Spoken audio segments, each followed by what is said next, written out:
जय गुरुदेव।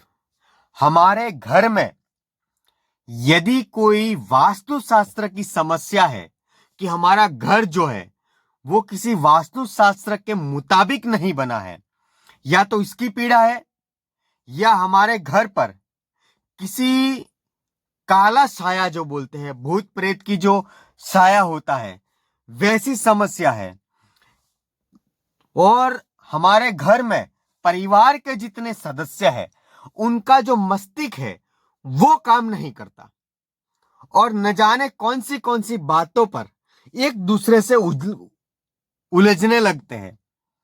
झगड़े होने की संभावना बन जाती है, परिवार बिखरने की संभावना बन जाती है, और तो और ऐसी समस्याएं, ऐसी पीड़ाएं उत्पन्न हो जाती है जिससे हमें ऐसा लगने लगता है कि अब हमारे परिवार को बिछड़ने से कोई नहीं रोक सकता। ऐसा कब होता है?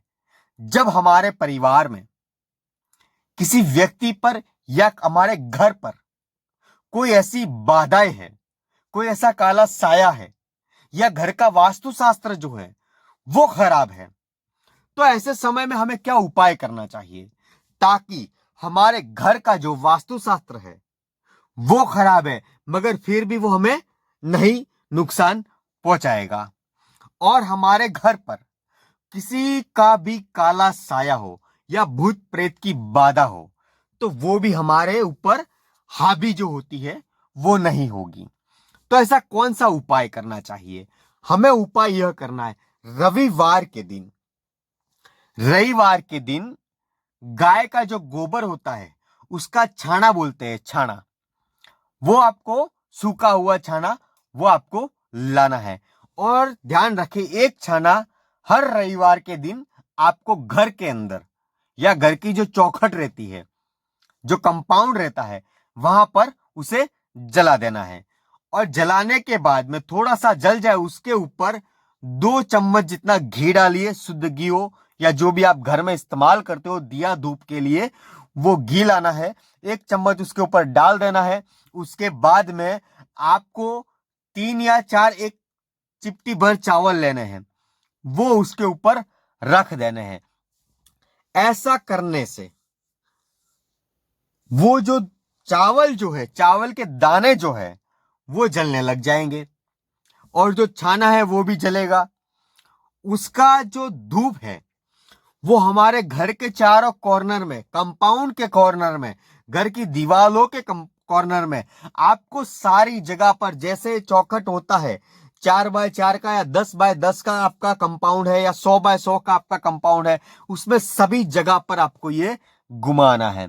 ऐसा करने से आपको चाहे 5,000 स्क्वायर फीट की जगह होगी, वो सारी जगह पवित्र हो जाएगी, शुद्धिकरण हो जाएगा उस जगह का।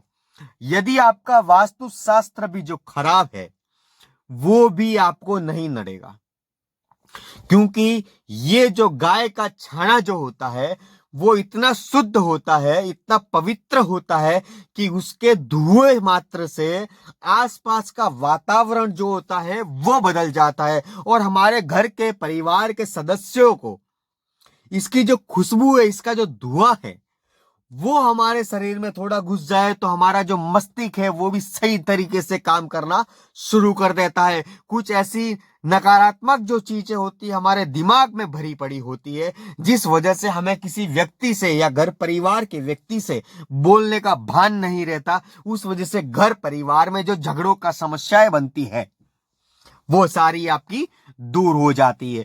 तो आपको ये छोटा सा उपाय है, ये आपको अवश्य करना चाहिए। और हर रविवार के दिन जिसके घर में ज्यादा ही तकलीफें चलती है, ज्यादा ही आफतें आती रहती है, ऐसे व्यक्ति को हर रविवार के दिन ये उपाय करना चाहिए। कम से कम 7 से 8 सप्ते तो ये कर ही देना चाहिए, यानी कि 7 से 8 रविवार ये आप करके देखिए, आपको खुद को ज्ञात हो जाएगा कि हमारे घर परिवार में कितनी सुख शांति का माहौल बन गया है। और पैसों की जो समस्या होती रहती है जीवन के अंदर, जो हमारे जीवन में जीवन जीने के लिए जो चीजों की आवश्यकताएं पड़ती है, कभी कभी घर की समस्याओं के कारण वो भी हम नहीं खरीद पाते हैं, मगर उसका भी निवारण हो जाता है। ये उपाय करने से सारे दुख दर्द जो है वो उसका सब निवारण हो जाएगा। और सबसे बड़ी बात तो ये आती है कि हमारे घर परिवार में जो बुजुर्ग लोग होते हैं, छोटे बच्चे लोग होते हैं, उनको छोटी छोटी जो बीमारियां होती रहती है, चमड़ी का रोग होना, फोड़े होने, ये सारी भाग जाएगी, यूं समझ लो।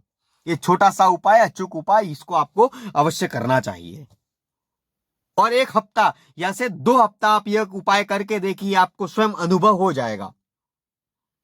फिर आप खुद बोलोगे कि हम जितना ये उपाय करेंगे उतना हमको फायदा होता रहेगा। और किसी भी व्यक्ति को फायदा रहेगा तो वो ये उपाय अवश्य करना शुरू कर देंगे।